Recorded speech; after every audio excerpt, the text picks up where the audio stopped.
다윗의 인생을 보면 다윗이 큰 범죄를 몇 번 저지르는데 그 외에는 다윗의 인생은 참 승리의 인생, 언제나 성령 충만하고 언제나 믿음이 충만한 인생이었을 것 같은데 다윗의 인생에도 영적인 침체기가 있었고 인생의 내리막길이 있고 바닥으로 떨어지는 때가 있었습니다. 여러분도 그런 때가 있을 것이라고 생각합니다. 그리고 또 하나님의 은혜로 회복하였던 그런 경험도 있을 것이고, 여러분 지금이 어떤 낭떠러지로 또 내리막길로 떨어지는 그런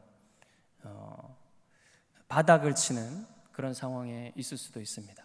여러분의 외적인 삶이 아니라 또 여러분의 영적인 삶 안에서 그러한 내리막길을 또 바닥을 경험하는, 한 걸음도 더 나가지 못하는 그런 것을 지금 경험할 수도 있습니다. 하지만 하나님의 자녀들은 언제나 다시 일어나서 회복될 수 있는 그런 소망이 있다는 것을 오늘 본문을 통해서 하나님 말씀하고 계십니다. 다윗이 오늘 본문에서 그런 회복을 경험했는데요, 다윗이 사울왕의 핍박을 피해서 이제 블레셋 땅으로 가서 가드의 아기스 왕을 의지하여 갔습니다. 그래서 아기스에게 600명의 자기 부하들을 데리고 갔고 그들의 식솔들하고 다 데리고 가서 아기스에게 망명을 하니까 아기스가 그를 받아주었죠. 아기스에게 다윗은 마치 조조에게 유비와 같은 그런 사람입니다.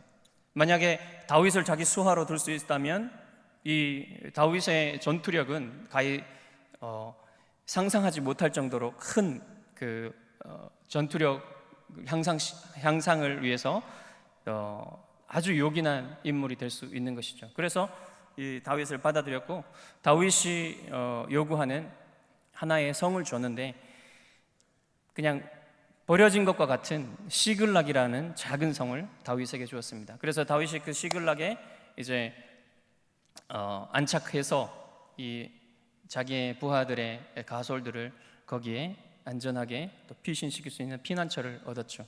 그렇지만 다윗의 삶은 이곳에 블레셋에 있을 때 불안정했습니다.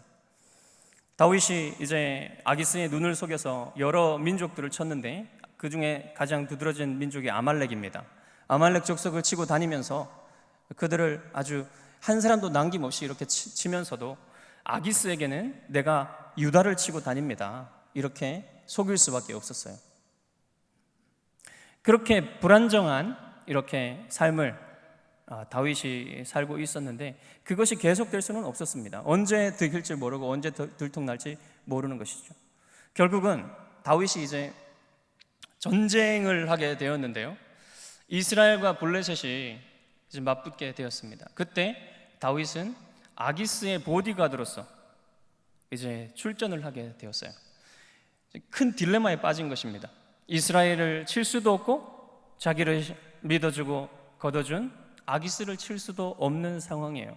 그때 블레셋의 방백들이 아기스에게 이 사람이 누구냐, 사울은 천천히요 다윗은 만만이라고 여인들이 노래한 그 사람 아니냐, 이 다윗이 사울과 그의 주인과 어떻게 다시 화합하겠느냐, 우리의 머리가 아니겠느냐, 이렇게 하면서 분노하면서 아기스에게 이 사람을 데려갈 수 없다라고 얘기했을 때 아기스가 어쩔 수 없이 다윗을 돌려보내게 됩니다. 그래서 다윗이 속으로 쾌재를 부르면서, 밖으로는 막 어떻게 나를 그럴 수가 있습니까 이러면서 얘기했지만 속으로 안도의 한숨을 쉬면서 이제 다시 돌아가게 되는 것이죠. 그런데 3일 동안 3일에 걸쳐서 이 시글락에 도착했을 때 다윗의 앞에 있는 것은 더욱 큰 절망이었어요. 성이 불타고 있었고 들어가 보니까 자기의 두 아내와 이 600명의 모든 가솔들, 어린아이부터 아내들까지 다 잡혀가고 없었던 것이죠. 그래서 백성들과 다윗은 더 이상 울 힘이 없을 때까지 통곡하며 울었습니다. 그래서 이제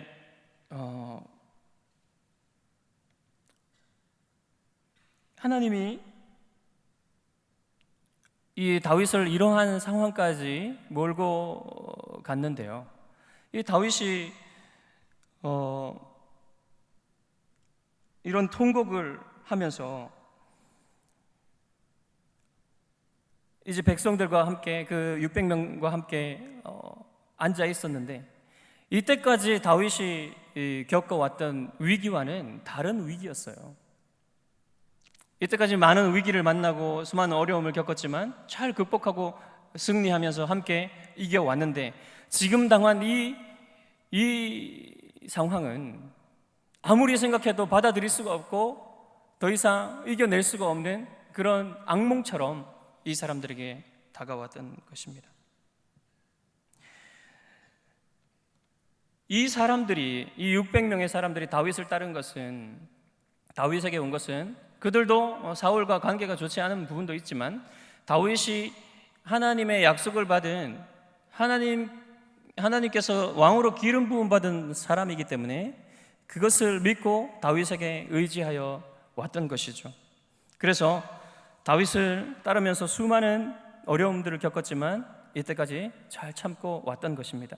그런데 지금 그들이 당한 이 현실 앞에서는 도저히 받아들일 수 없고 참을 수가 없어서 그들은 분노하고 다윗에게 그 분노를 모두 쏟아버리게 되는 것입니다. 6절에 보시면, 백성들이 자녀들 때문에 마음이 슬퍼서 다윗을 돌로 치자 하니 다윗이 크게 다급하였으나, 이 지점이 다윗이 더 이상 내려갈 수 없는 바닥까지 내려간 지점입니다.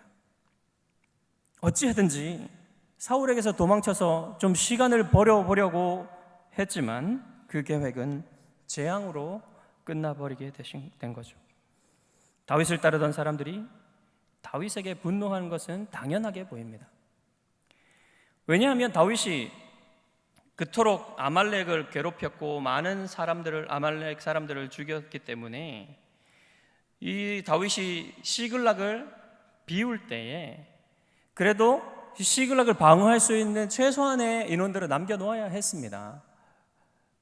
그러지 않고 600명을 다 데리고 나갔던 것이죠. 신중하고 지혜로웠던 다윗이 어떻게 이런 실수를 할 수 있을까요? 다윗이 이런 고통 속에 떨어진 것은 두 가지 이유가 있습니다. 첫 번째로 다윗의 믿음이 후퇴하고 있었기 때문입니다. 다윗이 자신이 할 수 있었던 모든 노력들을 다해서 잘 살아보려고 애쓰고 있어요. 그렇지만 점점 더 어려움에 빠지게 됩니다. 그리고 두 번째 이유가 있습니다. 하나님의 계획이 있었어요. 다윗을 향한. 하나님은 다윗을 왕으로 준비시키고 있었는데요, 다윗의 믿음은 점점 후퇴해 갔습니다.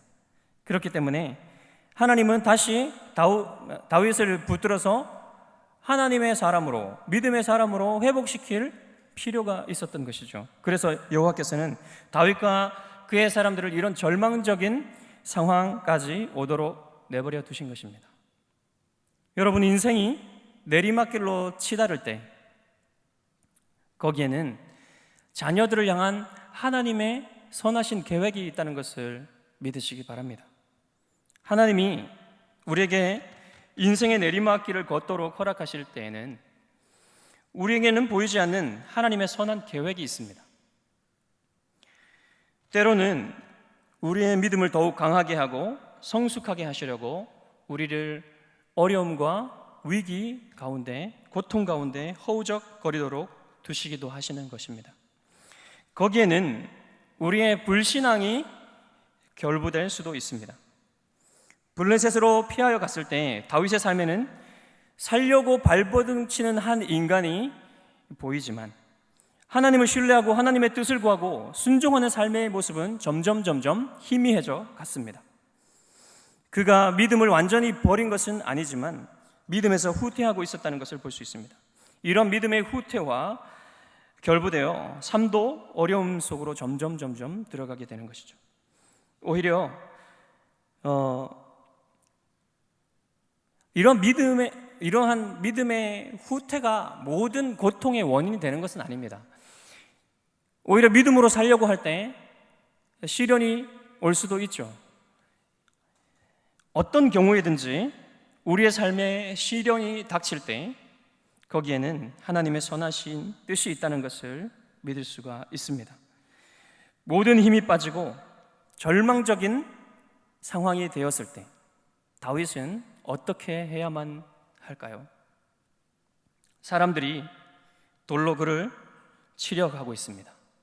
자신의 마음도 절망에 빠져서 아무것도 할 수 없는 그런 상황입니다. 문제가 두 가지죠. 백성들이 이제 더 이상 다윗을 따르려 하지 않고 다윗의 리더십에 손상이 간 것입니다. 그리고 두 번째는 다윗 자신도 힘이 빠져서 절망 가운데 앉아 있습니다. 먼저는 자기의 마음부터 추스려야 돼요. 이런 마음으로는 백성들을 이끌 수가 없습니다. 6절에 보면 그가 무엇을 했는지 알 수가 있습니다. 그의 하나님 여호와를 힘입고 용기를 얻었더라. 이 지경에 이르도록 다윗은 자기가 사용할 수 있는 모든 힘과 지혜를 다해서 살아보려고 애썼는데 시글락에 정착해서 그곳에서 불안한 삶을 살 수밖에 없었던 그런 상황에 있었습니다. 이 시기에 다윗이 기도했다거나 하나님의 뜻을 구했다는 기록이 없습니다. 그러나 바닥으로 떨어진 바로 이때 다윗이 하나님께로 나아갑니다. 여러분의 인생이 내리막길로 치닫고 고통 속에 허우적거릴 때 그것이 하나님의 선한 계획 속에 있다는 것을 믿는다면 바로 그때가 기도를 회복할 때입니다. 기도는 하나님을 의지하는 믿음의 표현입니다. 내 힘과 지혜로 잘 살아보려고 애쓰며 모든 것을 내가 할 수 있는 모든 힘을 짜내서 지혜를 짜내서 잘 살아보려고 했지만 되지 않을 때 그때 불신앙에서 돌이켜서 하나님의 지혜와 힘을 구하는 기도를 해야 될 때입니다. 여러분 기도의 자리로 나아가십시오. 하나님의 이름을 부르십시오. 하나님이 여러분의 영혼에 은혜를 더하셔서 여러분의 영혼이 활력으로 다시 일어날 그때까지 여러분 여호와께 부르짖고 여호와께 매달리십시오. 여러분 그렇게 기도할 때입니다. 본문에는 아주 간단히 다윗은 그의 하나님 여호와를 힘입고 용기를 얻었다고 기록되어 있습니다. 급박한 상황에서 다윗은 하나님을 붙들었죠. 영어 성경에는 이렇게 기록되어 있습니다.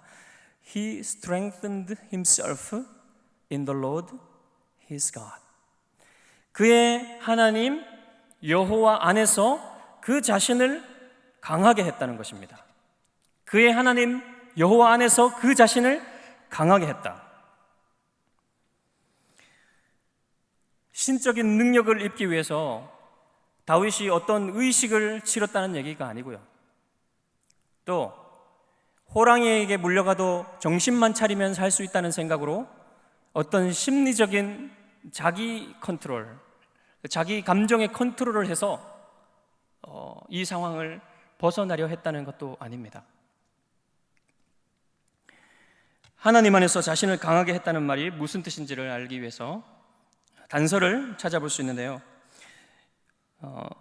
사무엘상 23장 16절에 보시면 비슷한 표현을 볼 수가 있습니다. 사울의 아들 요나단이 일어나 수풀에 들어가서 다윗에게 이르러 그에게 하나님을 힘있게 의지하게 하였는데 라고 했죠. 사울이 다윗을 죽이려고 다윗을 쫓을 때에 요나단이 그것을 알려주고 또 다윗을 격려하기 위해서 수풀에 들어가서 다윗에게 옵니다. 그래서 다윗이 하나님을 힘있게 의지하게 했다고 말합니다. 17절에 보면 요나단이 구체적으로 어떻게 다윗이 하나님을 힘있게 의지하게 했는지가 나옵니다. 곧 요나단이 그에게 이르기를 두려워하지 말라. 내 아버지 사울의 손이 내게 미치지 못할 것이요 너는 이스라엘 왕이 되고 나는 내 다음이 될 것을 내 아버지 사울도 안다 하니라. 너는 이스라엘 왕이 되고 하나님의 약속을 다시 상기시켜 준 겁니다.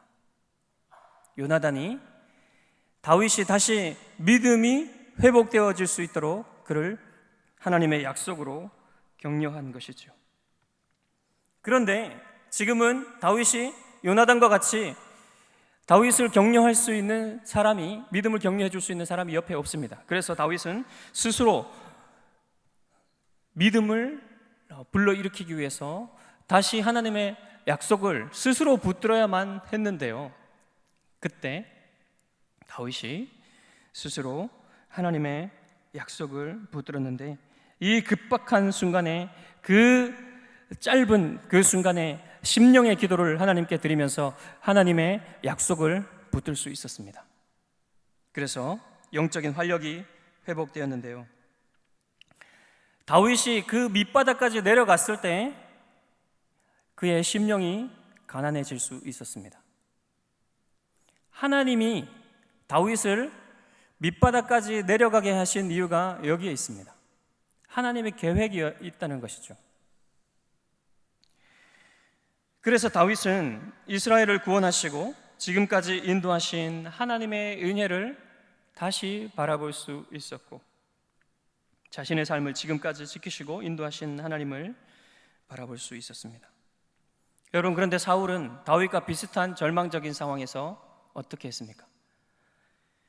무당에게서 위로를 얻으려고 했죠.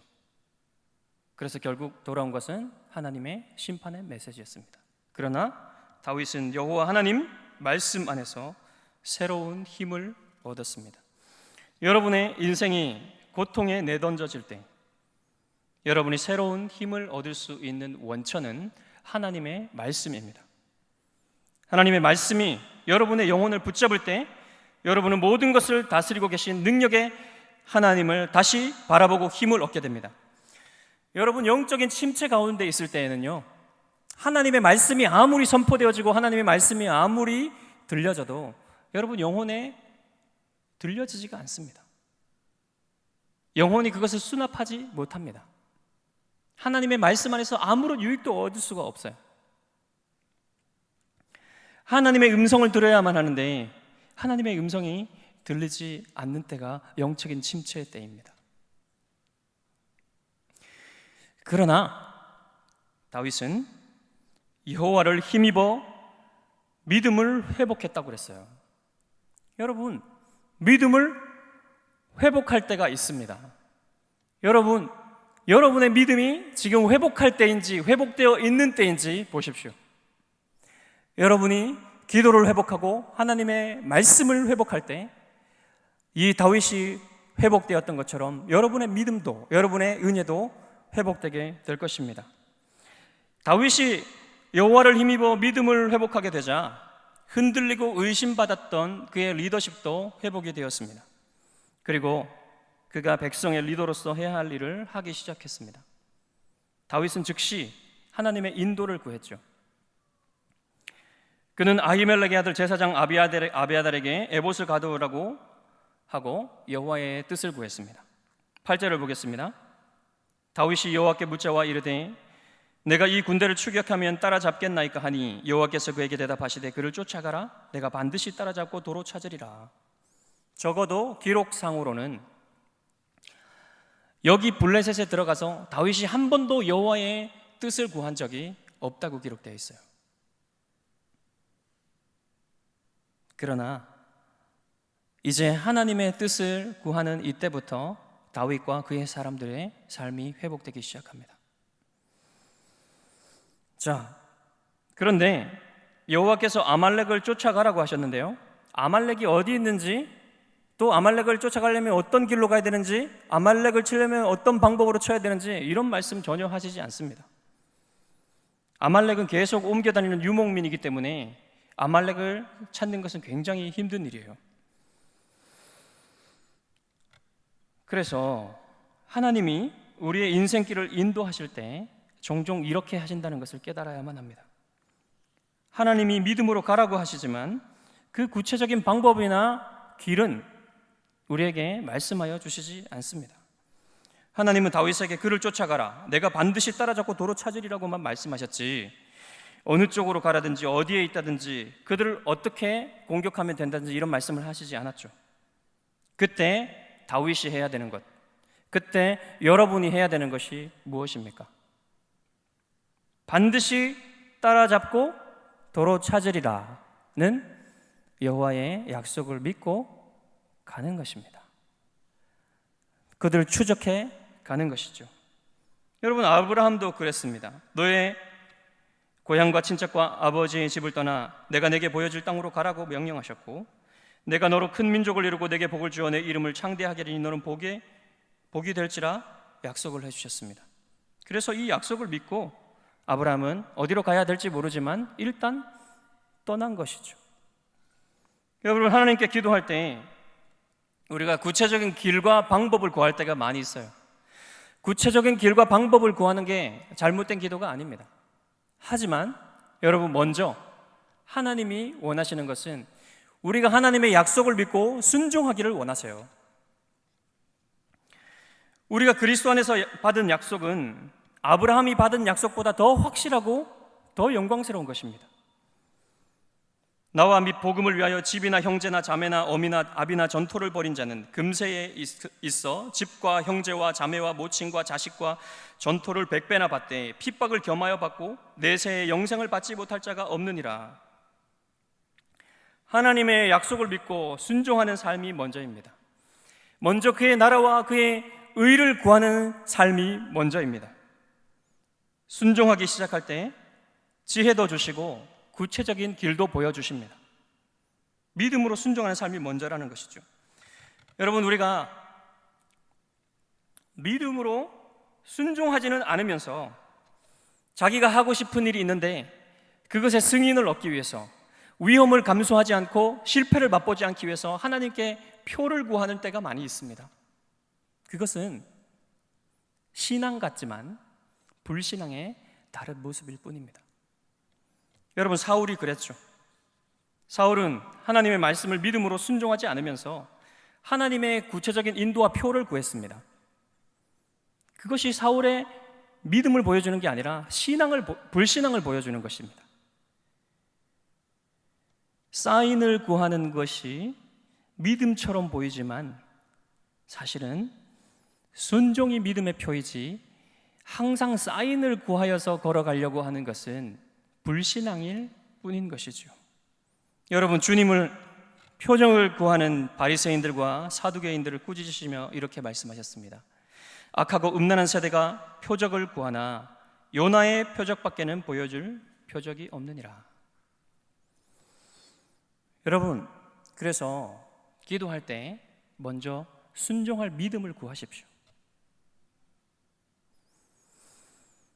믿음으로 순종할 때 지혜와 구체적인 길과 방법도 하나님께서 보여주십니다. 하나님이 다윗을 인도하실 때 이렇게 인도하셨어요. 9절에 보시면 다윗은 그의 사람 600명을 데리고 갔는데 일단 부솔 시내까지 갔습니다. 그런데 200명은 피곤하여서 더 다윗을 따라갈 수가 없었어요. 그래서 그 200명은 그곳에 짐을 맡기고 그곳에 있게 했습니다. 그리고 400명만 데리고 추적을 계속했는데요, 다윗을 따르는 이 400명 중에서도 다윗이 행하는 것을 싫어하고 다윗에게 반대한 사람들이 분명히 있었을 것입니다. 하지만 다윗은 하나님의 말씀을 따라 아말렉이 어디 있는지는 모르지만 어찌하든지 그들을 추적해 갔습니다. 이게 하나님의 말씀을 따르는 것이 바로 영적인 리더가 해야 되는 일입니다. 하나님의 명령은 항상 선할 뿐만 아니라 그 명령을 따르는 자에게 최선의 것을 주신다는 것을 믿음으로 따라가는 것입니다. 하나님의 뜻과 명령에 따르는 자들을 위해 하나님은 신실하게 필요한 것들을 공급하시고 지키시고 인도하십니다. 믿음으로 하나님의 명령을 따르는 다윗을 위해 하나님이 한 애굽 사람을 준비해 주셨습니다. 예상하지 못한 하나님의 인도하심과 도우심이 준비되어 있었던 것입니다. 그는 아말렉 주인에게 버림받은 종이었습니다. 다윗의 부하들이 그에게 먹을 것을 주고 정신을 차리게 했죠. 사흘 밤낮을 굶었기 때문에 먼저 먹을 것을 주어서 정신을 차리게 만들어야만 됐습니다. 다윗은 그가 시글락을 노략한 아말렉 군대와 함께 있었던 사람이라는 것을 알아냈고요, 그에게 그들이 있는 곳으로 인도해 달라고 부탁했을 때 그가 내 안전을 보장해 준다면 그렇게 하겠다고 했습니다. 그래서 다윗은 아말렉을 습격할 수 있게 되었는데요, 다윗 일행이 아말렉 군대가 있는 데까지 도착을 했을 때 그 아말렉 사람들은 그들이 크게 약탈했던 그것 때문에 즐거워서 지금 잔치를 벌이고 있었고 경계심 없이 그곳에 널브러져 있었습니다. 근데 그곳이 해질 무렵에 도착했기 때문에 만약에 지금 치게 되면 가족들까지 죽이게 될 위험이 있기 때문에 아마도 다음 날 새벽까지 기다렸던 것 같아요. 그래서 다음 날 새벽에 치기 시작해서 저녁까지 그들을 쳤습니다. 그래서 남은 사람이 낙타를 타고 도망한 젊은이 400명 빼고는 없었다고 합니다.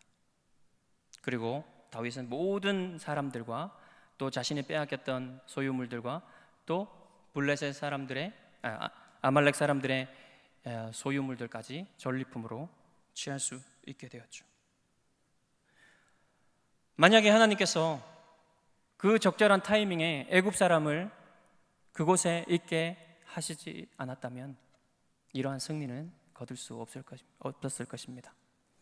다윗이 믿음으로 하나님의 약속을 믿고 순종했을 때 하나님은 그 다음 길을 예비하시고 공급하시는 것을 볼 수가 있는 것입니다. 이 승리 이후로 이어지는 사건들은 다윗이 하나님께 대한 순종만을 회복한 것이 아니라 지혜와 은혜도 회복했다는 것을 보여줍니다. 다윗은 아말렉을 추격하는 도중에 지쳐서 계속 행군할 수 없었던 200명에게 그 사람들에게 어떻게 할지를 결정해야만 했습니다. 승전한 다윗이 모든 것을 되찾아서 돌아올 때 이 남았던 200명이 다윗을 기쁘게 영접했고 다윗도 그들에게 인사를 했는데요, 그런데 다윗과 함께 갔던 이 사람들 중에 악한 자들과 불량배들이 그들과 함께 나눌 수가 없다고 얘기했습니다. 22절에 보시면 다윗과 함께 갔던 자들 가운데 악한 자와 불량배들이 다 이르되 그들이 우리와 함께 가지 아니하였은즉 우리가 도로 찾은 물건은 무엇이든지 그들에게 주지 말고 각자의 처자만 데리고 떠나가게 하라 하는지라. 다윗이 이 주장에 동의할 수 없었고 이렇게 말합니다. 나의 형제들아, 여호와께서 우리를 보호하시고 우리를 치러 온 그 군대를 우리 손에 넘기셨은즉 그가 우리에게 주신 것을 너희가 이같이 못하리라. 이 일에 누가 너희에게 듣겠느냐? 전장에 내려갔던 자의 분깃이나 소유물 곁에 머물렀던 자의 분깃이 동일할지니 이같이 분배할 것이니라. 다윗이 전장에 갔던 자들뿐만 아니라 소유물을 지키고 있었던 그 사람들에게 똑같이 이 전리품을 나누라고 분배하라고 명령을 했습니다. 다윗이 그렇게 한 데는 두 가지 이유가 있습니다. 첫 번째는 이 공동체의 하나됨을 유지하기 위해서예요. 여러분, 우리가 교회에서도 공동체에서도 똑같이 책임을 지고 똑같이 일을 하는 게 아닙니다. 다 책임이 다르고 하고 있는 일의 경중이 다르죠. 그렇지만 여러분, 이 예배의 자리에 나와서 예배의 자리만 지켜주는 것만으로도 여러분 이 교회 공동체에서 여러분 자기의 역할을 하고 있는 것입니다. 다 모두가 자기의 일익을 감당하고 있고, 그래서 이러한 자기의 소임을 감당하고 있는 사람들을 배제하지 못하도록 하는 것이 다윗의 결정이었어요. 이것이 이스라엘의 법이 되어서 계속됩니다. 이것은 이스라엘 공동체, 교회 공동체의 하나됨을 유지하는 것이 되는 것이죠. 사도 바울도 이와 동일한 교회의 하나됨을 강조하면서 이렇게 가르쳤습니다. 고린도전서 12장 20절에서 21절, 26절을 보면 이렇게 말합니다. 이제 지체는 많으나 몸은 하나라. 눈이 손더러 내가 너를 쓸 데가 없다 하거나 또한 머리가 발더러 내가 너를 쓸 데가 없다 하지 못하리라. 만일 한 지체가 고통을 받으면 모든 지체가 함께 고통을 받고 한 지체가 영광을 얻으면 모든 지체가 함께 즐거워하느니라. 한 몸 안에 쓸데없는 지체는 하나도 없습니다. 그래서 누구도 버릴 수 없다는 것이죠. 그리고 다윗이 이 전리품을 똑같이 나누라고 한 두 번째 이유, 그리고 더 중요한 이유는 이 승리와 전리품이 하나님이 은혜로 주신 것이지 그들의 노력으로 얻은 것이 아니기 때문입니다. 23절에 보면 다윗은 정확히 이 모든 승리와 회복을 여호와의 은혜에 돌립니다. 다윗이 이르되 나의 형제들아, 여호와께서 우리를 보호하시고 우리를 치러 온 그 군대를 우리 손에 넘기셨은즉 그가 우리에게 주신 것을 너희가 이같이 못하리라. 이것은 하나님의 은혜이기 때문에 누구도 독점할 수 없다는 것입니다. 교회에서 어떤 일을 하고 또 어떤 열매가 맺혀질 때 누구도 그것을 독점할 수 없다는 것입니다. 모두가 함께 하나님의 은혜로 함께 사역하고 함께 그 모든 열매를 누리고 나누게 되어야만 한다는 것이죠. 하나님이 우리에게 누리라고 주신 은혜는, 우리에게 주신 것은 독점하라고 주신 것이 아니라 모두 나누라고 주신 것입니다.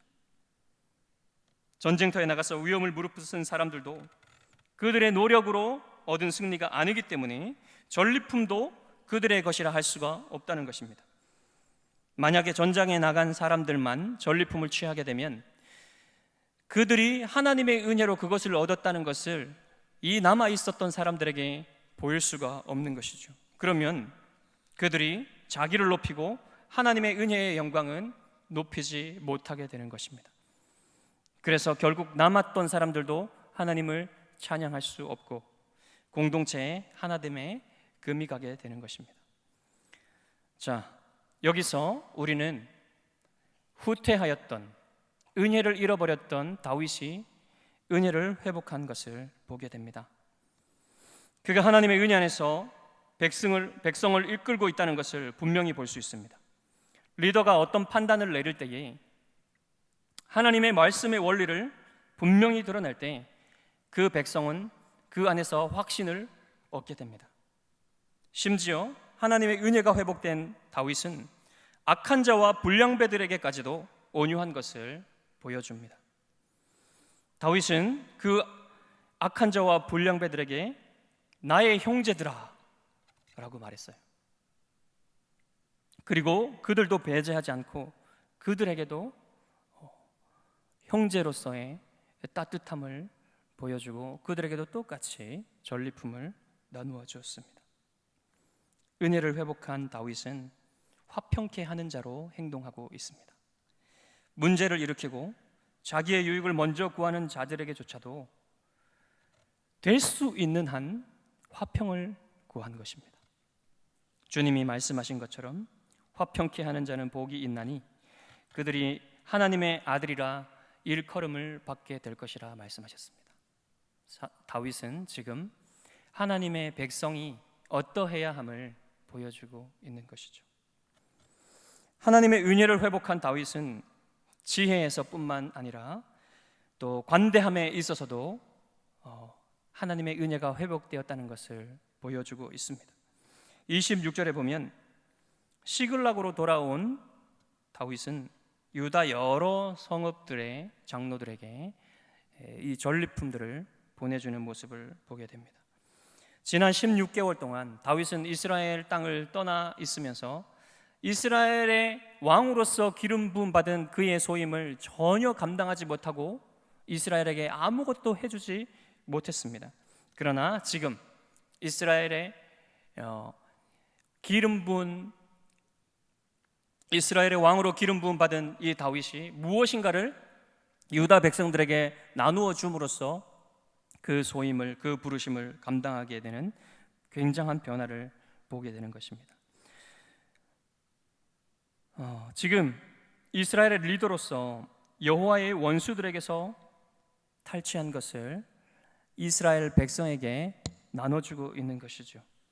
이렇게 관대하게 나눠주는 다윗의 영혼은 이때까지 자기 자신만을 위해서 그렇게 자기 자신의 목숨만을, 자기 자신의 안전만을 지키기 위해서 그렇게 몸부림쳐 왔던 그의 영혼이 아니라 누군가에게 관대하게 나눠줄 수 있는 자유한 영혼이 된 것을 보여주는 것입니다.